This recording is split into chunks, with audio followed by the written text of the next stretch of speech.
sesuai undang-undang. Sebagai legalitas pendirian Kadin, semua pelaku usaha mikro, kecil, menengah, besar itu adalah anggota Kadin.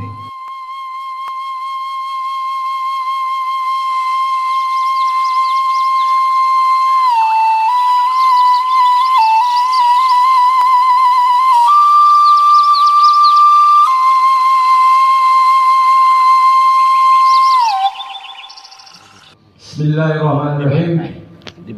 Assalamualaikum warahmatullahi wabarakatuh. Alhamdulillah wa syukurillah.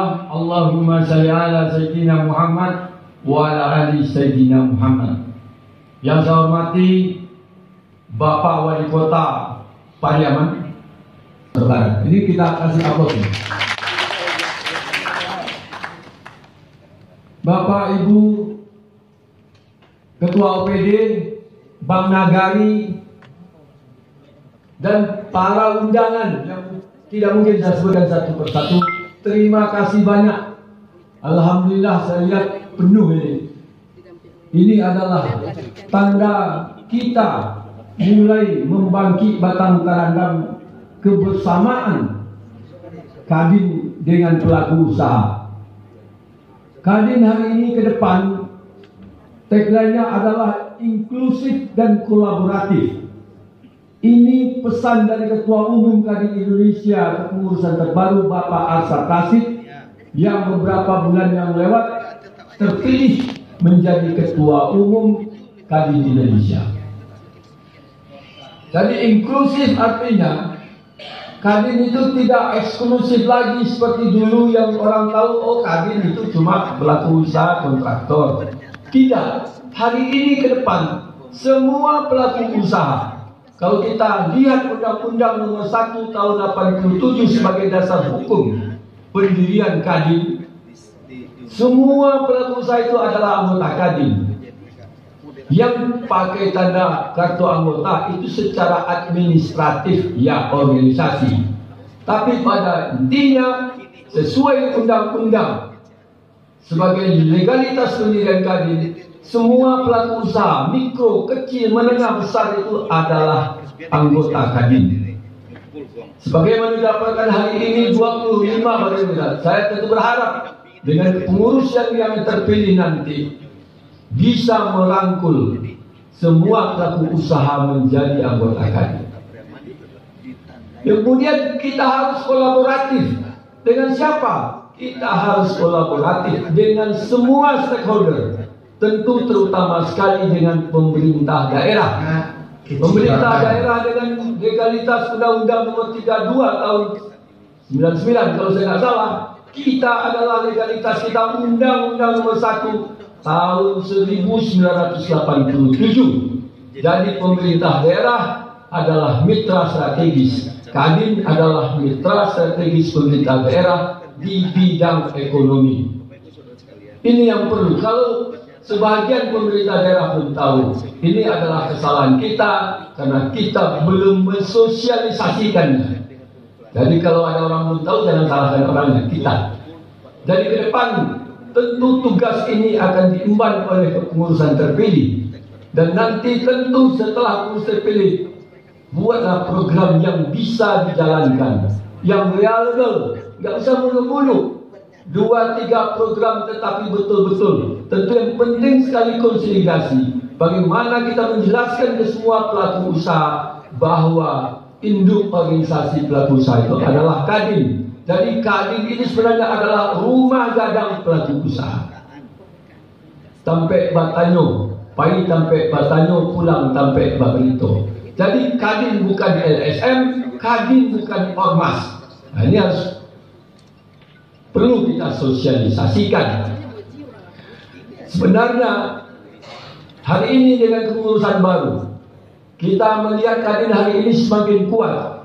Untuk konsolidasi, Kadin Indonesia sudah menunjuk Profesor Dr. Yusril Mahendra sebagai penasihat hukum Kadin dalam membenahi aturan undang-undang PP. Nanti mungkin ada perpres sedang dalam diproses di Kadin Indonesia.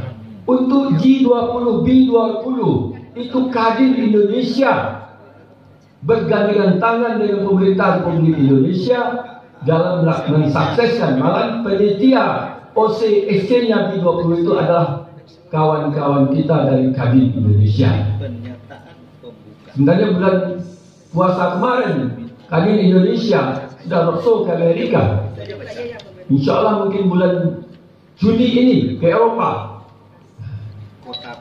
Jadi itu di Kadin Indonesia sudah berjalan. Malah kepengurusan Kadin Indonesia hari ini itu sama dengan kepengurusan kabinet. Ada 4 Menko, di bawahnya baru wakil ketua umum.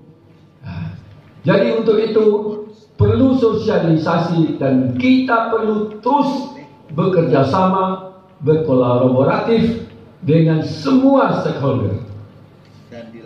Ke depan kita harus saling menguatkan, bukan saling mencari kelemahan. Karena bisnis hari ini dan ke depan itu adalah sharing ekonomi. Tidak saatnya lagi kita main curang seperti dulu zamannya Andi Lala, dapat bola dia bawa sendiri dari bawah sampai menggolkan. Hari ini tidak akan bisa berhasil. Bisnis hari ini adalah bisnis sharing ekonomi. Jadi tentu rangkullah teman-teman kita semua. Jadi kalau misalnya bertanya, Pak, saya masuk Kadin dapat apa? Di kepengurusan yang baru di Kadin Sumatera Barat sudah ada wakil ketua umum bidang perpajakan. Kapan Bapak bermasalah di perpajak ada untuk konsultasinya. WKU, wakil ketua umum bidang perpajakan. Sudah ada wakil ketua umum bidang hukum. Sudah ada wakil ketua umum bidang lingkungan, bidang investasi dan perizinan. Jadi fungsi Kadin sebagai induk organisasi adalah 3 aja sebenarnya. 1, bagaimana Kadin bisa menjadi jembatan pelaku usaha dengan pemerintah, atau sebaliknya pemerintah dengan pelaku usaha. Tentu ini menyangkut perizinan, menyangkut peraturan, menyangkut sosialisasi. Saya yakin pemerintah tidak akan cukup SDM dan waktu kalau dia punya program langsung ke pelaku usaha. Jadi induk organisasinya Kadin, di bawah Kadin itu ada asosiasi yang menjadi anggota luar biasa Kadin. Yang kedua, tugas Kadin adalah menjembatani pelaku usaha dengan investor. Bagaimana kalau investor masuk, dia datang di ke Kadin, Kadin bisa menjembatani, membantu bagaimana dia bisa berusaha, perizinannya semuanya sekalian lancar. Kemudian investor dengan pelaku usaha. Yang ketiga, fungsi Kadin satu lagi adalah menjembatani pelaku usaha dengan pelaku usaha. Artinya kita bisa saling mengisi, saling bekerja sama untuk meningkatkan usaha. Jadi Kadin politiknya adalah politik kesejahteraan, bukan politik kekuasaan. Kita bukan tidak berpolitik, tapi politik kita Kadin adalah politik kesejahteraan. Bagaimana ekonomi tumbuh, lapangan kerja bisa bertambah, itulah politiknya Kadin. Jadi Bapak Ibu yang berbahagia, saya sangat berbahagia hari ini. Saya lihat pelaksanaan Muskota, musyawarah kota di Kota Priaman cukup sukses.